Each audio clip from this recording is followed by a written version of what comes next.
Winter backcountry camping video. A snow-capped mountain peak. Hikers near a rushing stream. Pink wildflowers. Summer, the busy season at Glacier National Park. But a few people think the park is even more enjoyable in the winter. That's when you can leave behind the cars and buses and get away from snowmobiles. It's when every bend in the path leads to a new adventure, like reading wild stories that are written in the snow. A hiker finds a half-buried antler. In Glacier, you'll be miles from the crowds, but you'll also be miles from help. So preparation is vital. In the next few minutes, you'll get a quick lesson on winter survival in Glacier. You won't be quizzed, but you'll need to pay attention because once you're on the trail, you'll be tested, especially by the park's unpredictable weather. An obscured view. Glacier can have sudden snowstorms and temperatures that can drop from 50 degrees to well below zero in just hours. The park can also have strong winds, which make cold temperatures much more dangerous. In fact, the #1 killer in outdoor sports is hypothermia, which occurs when the body's core temperature drops. With hypothermia, victims can't recognize their own symptoms, so you need to know the warning signs in others, like memory lapses, lack of coordination, drowsiness, confusion, and speech that's slurred or incoherent. Loss of body heat can be reversed, but only by offering the victim external sources of warmth, for instance, warm, non-alcoholic drinks. Get the victim out of the weather, preferably into a tent if you're at camp. Make sure he or she remains awake and has on several layers of dry clothes. Of course, it's better to prevent hypothermia in the first place.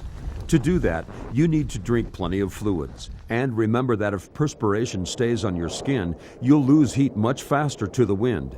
So wear clothes that are made from wool, fleece, or polypropylene. In other words, materials that wick moisture away from the body. Dress in layers so you can add and remove, depending on your level of exertion. And don't forget a hat and extra clothes. You also need to know the symptoms of frostbite, which occurs when body tissue freezes.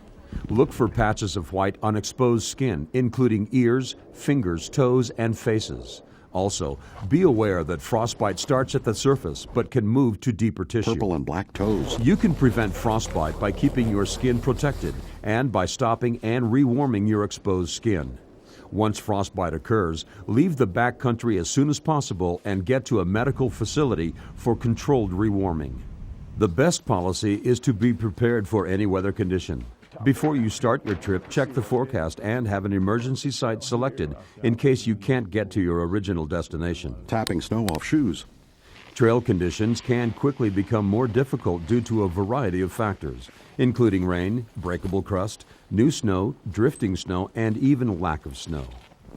You'll probably be traveling over deep snowpack, so you'll need cross-country skis or snowshoes to move efficiently. Bring a first aid kit, because even a minor injury can threaten your life in the backcountry. A repair kit for your skis or snowshoes, and extra fuel to melt snow.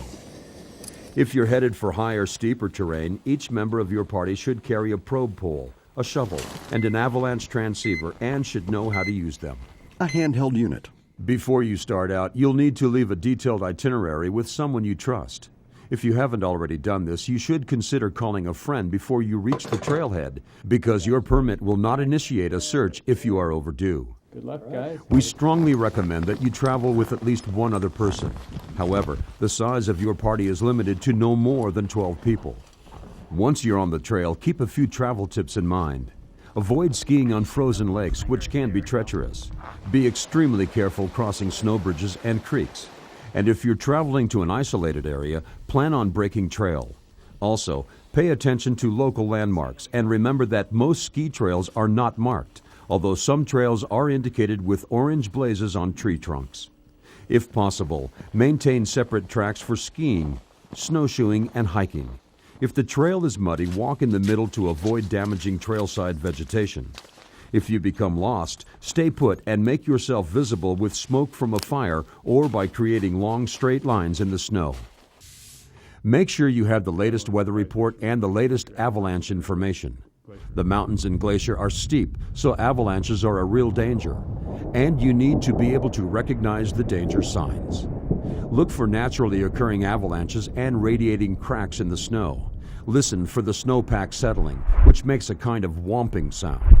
Stay alert to free water in the snowpack and also to small slides started by people in your party. A steep slope. As you travel, stay off cornices. If you come to a steep, open slope, make sure you traverse it well below the bottom or well above the steep section.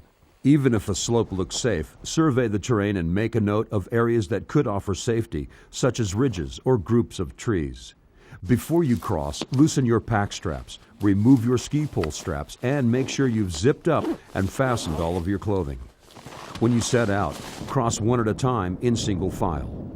If you do get caught in an avalanche, shout to alert your party, throw off your pack, and make swimming motions to stay on the surface.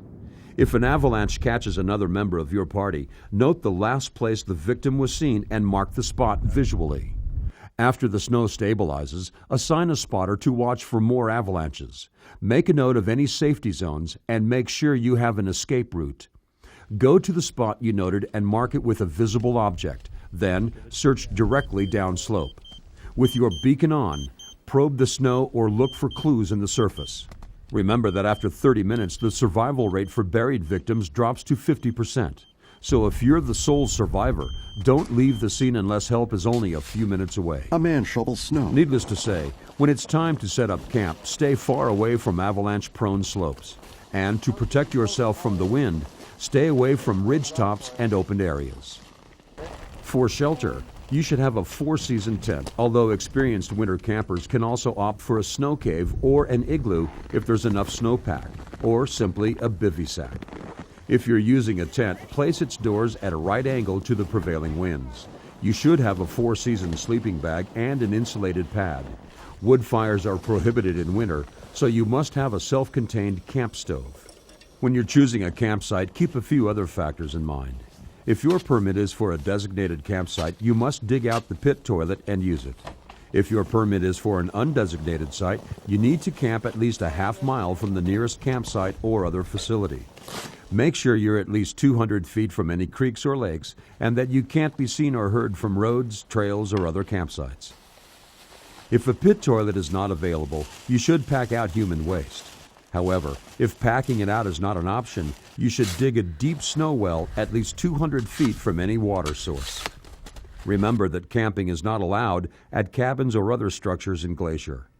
And only one camping party per night is allowed at any backcountry site, although a party can stay at a site up to 2 nights. A lake. Be aware that in the winter, every camping activity takes longer. That includes getting water.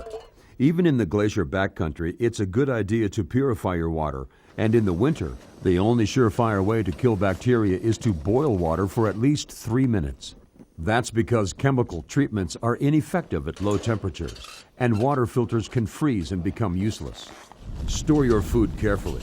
Bears are still active in the late fall and early winter, and even in midwinter, they sometimes leave their dens. It's important not to allow your food to alter the behavior of bears or of other wild animals like birds and pine martens. That's why we recommend hanging anything with an odor, including food and trash. Use a rope to hang the container 10 feet above the ground and 4 feet away from the tree trunk. Also, be sure to pack out all your uneaten food and trash. In fact, you should minimize your impact any way you can. That means not damaging live trees and plants and avoiding areas where vegetation is emerging from the snow. It also means filling in snow caves, breaking up the snow you've camped on, and in general, leaving no trace of your visit. Remember that feeding wildlife is illegal. You should avoid even approaching wildlife because surviving winter is difficult for wild animals and any human contact adds stress. That includes contact with pets, which are not allowed anywhere in the park's backcountry. Of course, for your own sake, you should use extreme caution if you see signs of bears. On the other hand, if you're approached by a mountain lion, you should hold your ground and try to scare it away with rocks or sticks or anything at hand. Scenes of hikers in the snow. Remember, the more you know, the safer you'll be. So before you set out, be sure you know how to avoid hypothermia, frostbite, and avalanche terrain. Know how to set up camp, how to purify water, how to dispose of waste, and how to store your food. Know how to protect wildlife and plant life. In winter, Glacier Park is nature in its purest form. Vast beauty, wildness, and powerful changes of mood. If you respect its power and protect its wildlife, if you tread lightly and leave no trace, then Glacier National Park will be even more enjoyable for you and for those who follow. Produced for Glacier National Park by the Broadcast Media Center at the University of Montana. Copyright 2003, GNP.